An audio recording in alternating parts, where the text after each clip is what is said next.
안녕하세요. 아르테 심리상담센터예요. 오늘은 폐쇄성 수면 무호흡 저호흡 장애하고 중추성 호흡 무호흡 장애하고요. 수면 관련 환기 저하 장애랑 그다음에 일정 리듬 수면 각성 장애 네 가지에 관련해서 좀 얘기를 좀 나눠보려고 해요. 우선은 첫 번째로 개념에 대해서 좀 설명을 하면요. 폐쇄성 수면 무호흡, 저호흡 같은 경우에는 그러니까 수면 도중에 이제 호흡 정지가 되는 거를 좀 얘기하는 부분이 있는데요.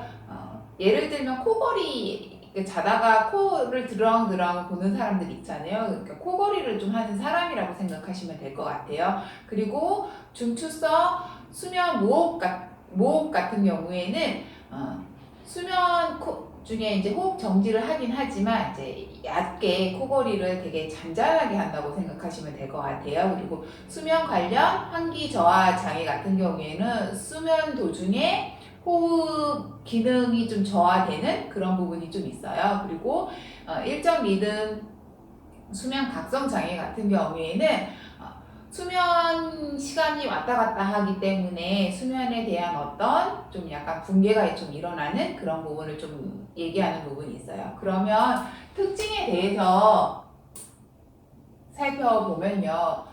우선은 폐쇄성 수면 무호흡 저호흡 같은 경우에는 코골이라고 제가 말씀드렸죠. 그리고 남성들이 좀 많이 이 질병을 좀 가지고 있는 부분이 있고요. 만약에 아이가 이 질병을 갖고 있다고 한다면은 발달 지체나 학습 장애를 좀 초래를 한다던가 아니면 편도선의 어떤 비대로 인해서 폐쇄성 수면 무호흡 저호흡 장애를 좀 경험하는 그런 부분이 좀 있어요. 그리고 중추성 수면 무호흡 장애 같은 경우에는 가벼운 코골이라고 제가 말씀드렸는데 이거 같은 경우에는 이제 불면증을 좀 호소하는 그런 부분이 좀 있고요. 그리고 수면 관련된 환기 저하 같은 경우에는 체중이 좀 많이 무거워서 과도한 좀 졸음을 좀 호소한다던가 아니면 불면을 호소한다던가 아니면 수면이 좀 그러니까 수면의 질이 좀 악화되는 그런 부분이 좀 있고요.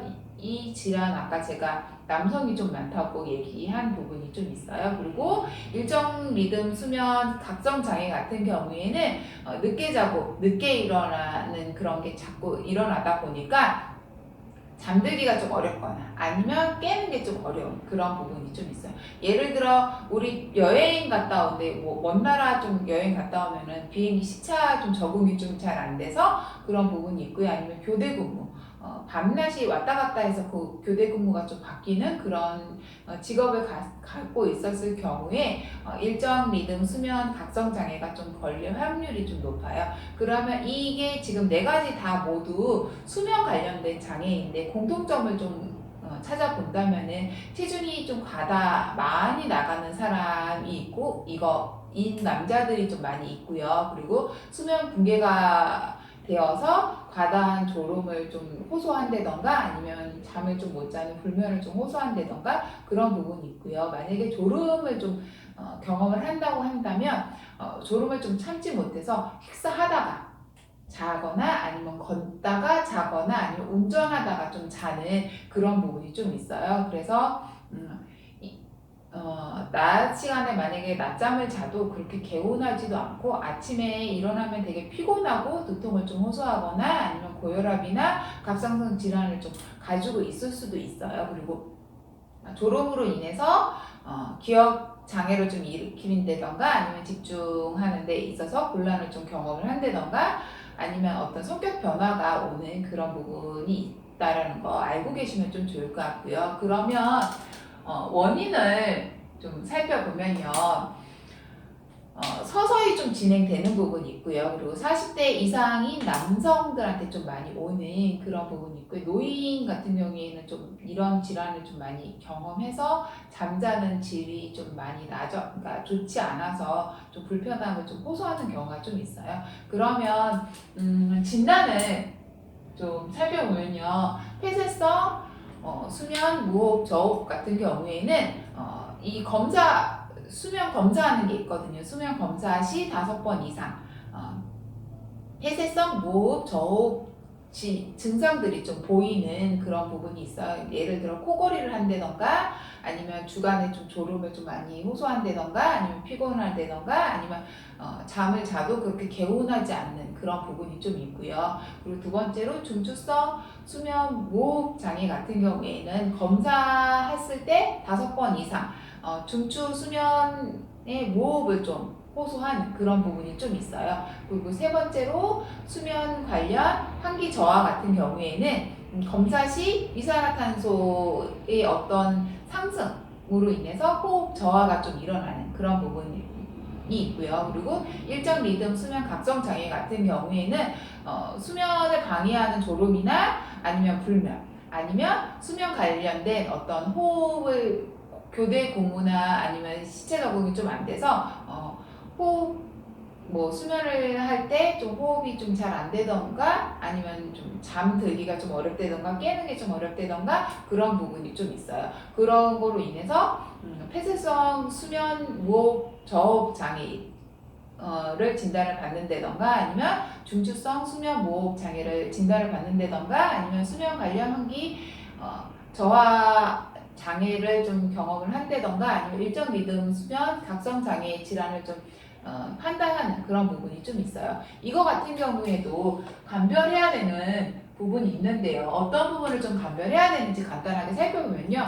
수면을 좀 잘 적절하게 취하지 못하기 때문에 우울이나 불안 관련된 어떤 장애를 좀 일으킬 수도 있고요. 수면 관련된 어떤 장애나 아니면 물질 관련 장애하고 분간을 해야 되는 부분이 있는데 감별을 해야 하는 부분도 있지만 이것도 동반해서 좀 같이 올 수 있는 부분이 있으니까 그런 부분이 있다라는 거 좀 알고 계시면 좀 좋을 것 같아요. 그러면 상담을 할 수도 있을 것 같은데요. 만약에 상담을 하게 되면은 수면의 어떤 질을 좀 향상할 수 있는 그런 상담을 좀 진행해 나갈 수 있을 것 같아요. 그리고 정신과에서 약을 만약에 처방을 하게 되면은 수면제를 좀 처방해서 먹을 수 있을 것 같아요.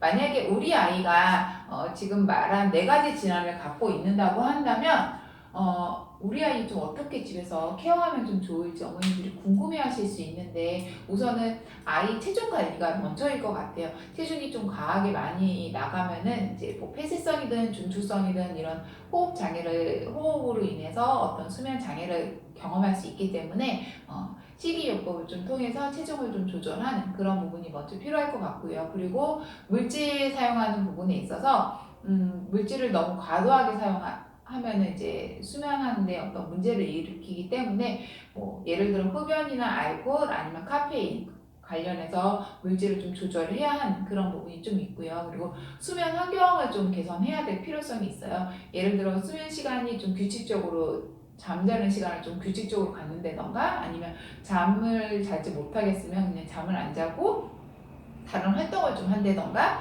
아니면 잠을 자기 전에 이완 활동을 뭐 어떤 이완 운동을 해도 되고요. 아니면 조격을 해도 되고요. 그런 식으로 좀 몸이 좀 이완될 수 있는 그런 활동을 할 수도 있을 것 같고요. 그리고 방을 좀 어둡게 할 수 있을 것 같아요. 그래서 그렇게 좀 환경을 좀 마련해야 하는 그런 부분이 좀 있고요. 그리고 일정 리듬 수면 각성 장애 같은 경우에는 수면 자는 계획을 좀 짤 수 있을 것 같아요. 예를 들어 교대 근무라서 낮 시간에 자야 되고 밤에 근무를 해야 된다고 한다면 집에 갔다 와서 퇴근하고 집에 오면은 새벽이나 아침일 거 아니에요. 그래서 그 시간이 아닌 뭐 정오 시간부터 잠을 좀 잔다던가 그렇게 해서 할 수도 있을 것 같고, 그 다음에 낮 시간 동안에 좀 햇볕을 좀 최대한 좀 쬐을 수 있게끔 마시를 좀 나간다던가 그렇게 할 수 있을 것 같습니다. 오늘은 이렇게 간단하게 4가지 수면 관련된 장애를 좀 알아봤는데요. 폐쇄성 수면 무호흡 저호흡 같은 경우에는 코골이라고 생각하시면 될 것 같고요. 중추성 수면 무호흡 같은 경우에는 정말 가벼운 코골이라고 생각하시면 될 것 같고, 수면 관련 환기 저하 같은 경우에는 수면 도중에 호흡 기능이 좀 저하되는 그런 부분인 장애이고요. 그리고 일정 리듬 수면 각성 장애는 뭐 교대 근무를 한다던가 아니면은 여행을 갔다 와서 시체 적응이 좀 안 돼서 뭐 잠 자는 게 좀 어렵거나 잠 깨는 게 좀 어려운 그런 부분이 좀 있어요. 그래서 그렇게 좀 알고 계시면 좀 좋을 것 같고요.